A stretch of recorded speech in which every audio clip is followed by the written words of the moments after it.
Hi everyone, please subscribe my YouTube channel new more videos.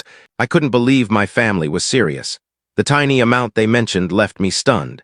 Just days ago, my phone wouldn't stop ringing with calls from my parents. When I finally picked up, they started yelling before I could even say a word. At first, my dad's words were a jumbled mess, leaving me completely baffled. Later, I realized they were furious about the money I was supposedly sending. They claimed my sister, Mia, was sending them a whopping $12,000 a month, while they thought I was only contributing a measly 80 cents. But that wasn't true. I'd been sending $12,000 every month just like Mia. "You're lying," they snapped, refusing to believe me. "Mia, with her modeling career, earns way more than you. She sends us $12,000 a month. We're so disappointed in you," my dad growled, his voice dripping with frustration. My mom piled on, criticizing my choices. "Do you think it's fine to live on your own, blowing all your money? Why can't you be more like Mia? She cares about us," she said with a heavy sigh. I'd always felt they favored Mia. She was gorgeous, turning heads everywhere, while I was often ignored. People constantly compared us, gushing over her beauty and poking fun at how ordinary I looked next to her. From childhood, it was obvious Mia was destined for stardom in acting or modeling. My parents adored her, ensuring she had the latest, trendiest outfits and signing her up for every class she wanted. Meanwhile, I got by with second-hand clothes and no extracurriculars. Mia grew up pampered and entitled, believing my belongings were hers to take. If I objected, my parents would brush it off. "Let it go, Emma. She's younger. Be a good big sister." They dismissed my feelings so easily, always taking her side. Over time, their favoritism only deepened. In elementary school, when Mia wanted my room, my parents didn't hesitate to move me to the living room, claiming I didn't have much stuff and there was plenty of space for me to sleep. The living room, surrounded by old family photos, became my new bedroom, leaving me feeling invisible and undervalued. Eventually, I stopped sending money home, hoping to make a stand. I'm Emma, a 31-year-old working at a food processing plant, carrying the burden of being the less favored child, while my stunning sister Mia, 6 years younger, basked in the spotlight and affection I never got from our parents. Despite their coldness and constant comparisons, I pressed on, holding on to memories of my grandparents who always cherished me. My name, Emma, was chosen by my grandfather during the vibrant spring when amaryllis flowers bloomed. He loved those flowers for their resilience, and they meant something special to him. As a kid, I'd sit on his lap, wrapped in his warmth, listening to his soothing words. "Emma," he'd say, "no matter how tough life gets, you'll always pull through. After the struggles, joy will bloom again, just like amaryllis in spring." His words echoed in my mind, especially during hard times. As I grew up, it became painfully clear that my parents treated Mia and me very differently. I never truly felt at home in my own house. When I shared my dream of becoming a school nurse and wanted to talk about college entrance exams, my parents shut me down. "We can't afford college for you. Think about Mia's future," they insisted, even though we were a middle-class family with no real financial struggles. My dreams were sidelined to prioritize Mia's ambitions. After high school, while Mia attended a top-tier university, I started working at a small company a few train stops from home. Eventually, I moved out and rented a modest studio apartment near my job.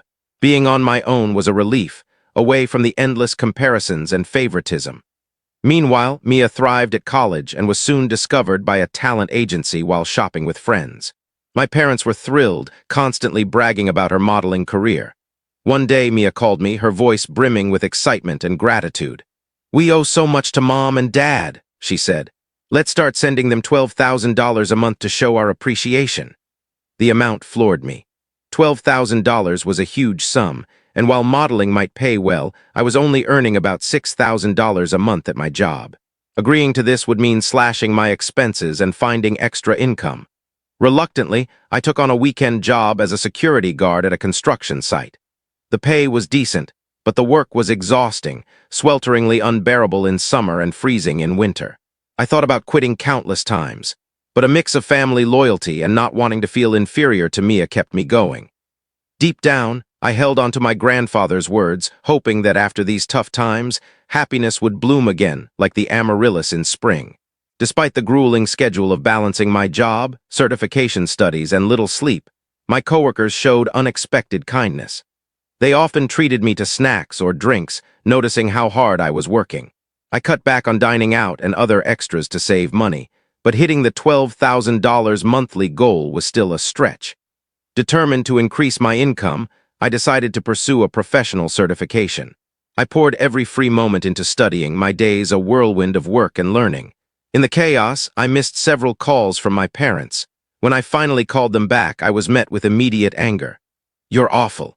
What do you think of us?" my dad shouted, with my mom echoing in the background. Confused, I asked, "What's wrong? Is this about the money I send?" I couldn't make sense of their rage. "Do you know how much Mia sends? $12,000, and you send just 80 cents. Are you mocking us?" my dad accused. "That's impossible. I'm sending $12,000 every month," I replied, stunned by their claim. "Don't lie. Mia makes more than you with her modeling. She's the one sending $12,000 a month.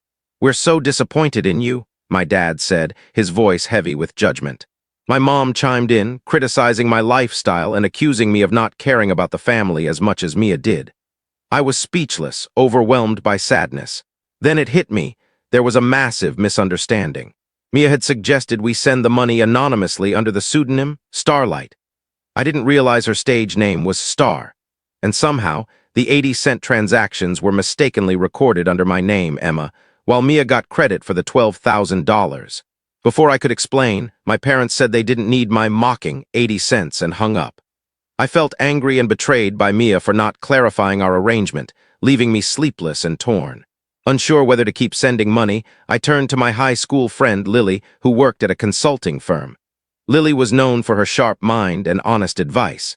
She was surprised when I asked for an urgent meeting. "What's going on?" she asked, seeing my distressed expression as we met for lunch. I poured out the whole story, explaining the mix-up with the money. After listening, Lily said thoughtfully, "Are your parents struggling financially?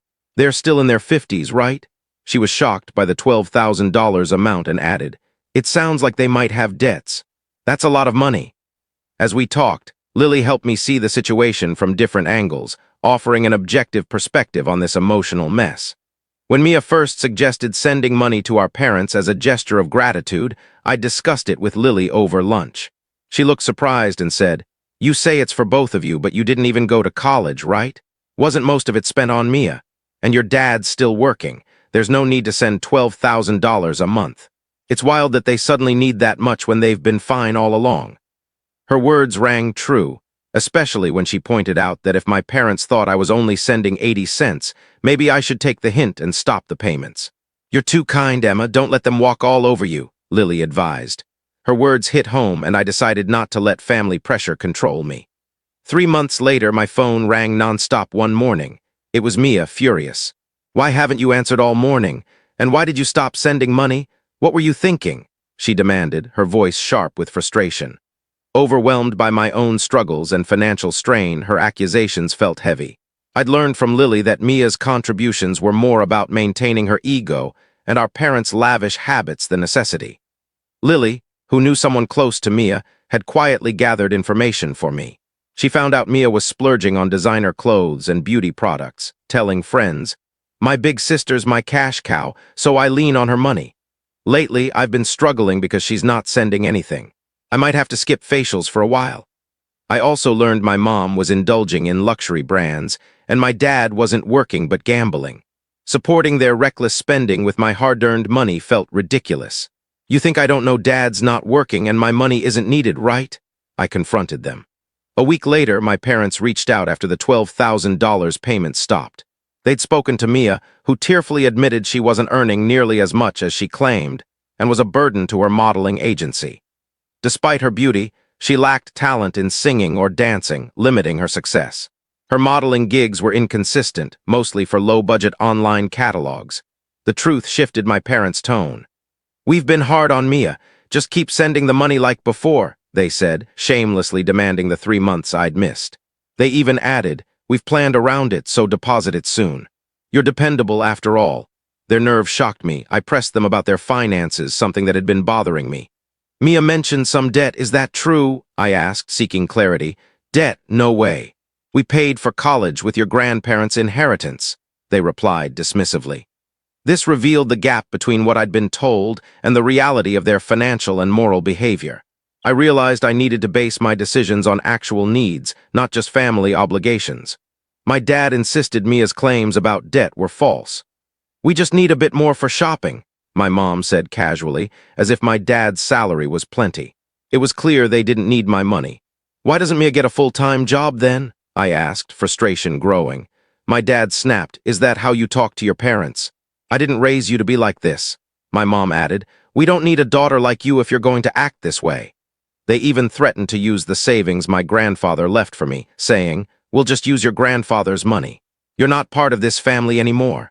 Their willingness to cut me off left me devastated, questioning my worth to them. 3 months later, my doorbell rang unexpectedly. It was my parents and Mia, looking worn and tired, a stark contrast to my improved situation.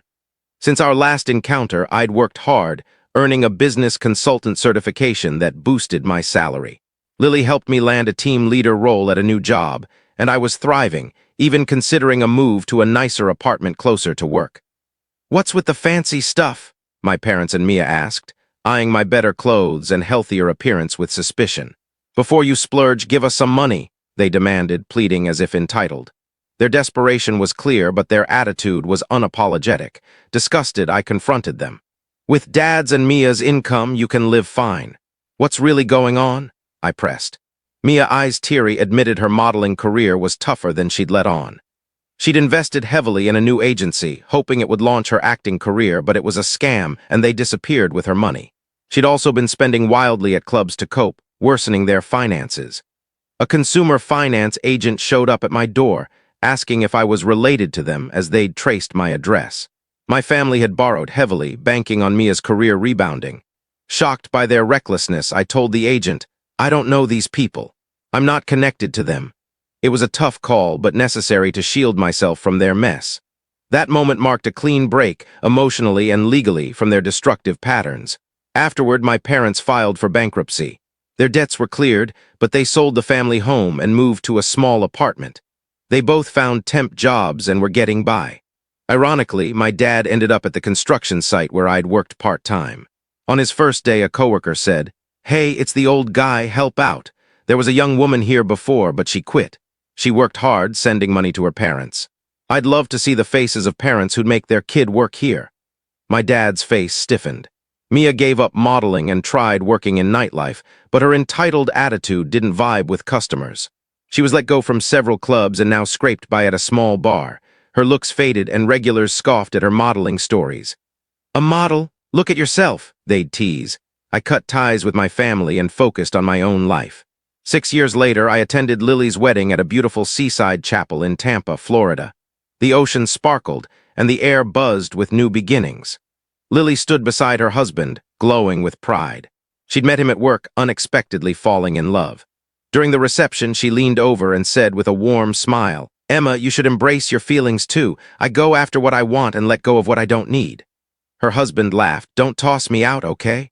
The wedding was a celebration of freedom, the freedom Lily helped me find. I thanked her sincerely. "Lily, be happy, I owe you so much." At the event, Lily introduced me to her husband's friend, Noah. Tall, athletic, with a charming grin, he owned an architectural firm. "I wanted you to meet Noah, Emma. You two are so alike," Lily teased, making us laugh. Noah and I hit it off, grabbing dinner together. As we chatted and laughed, I felt hope and excitement bloom, like the amaryllis my grandfather loved. Moving forward, I'm ready to embrace work and love, determined to live fully. "Grandpa, keep watching over me," I whispered, smiling as I looked to the future.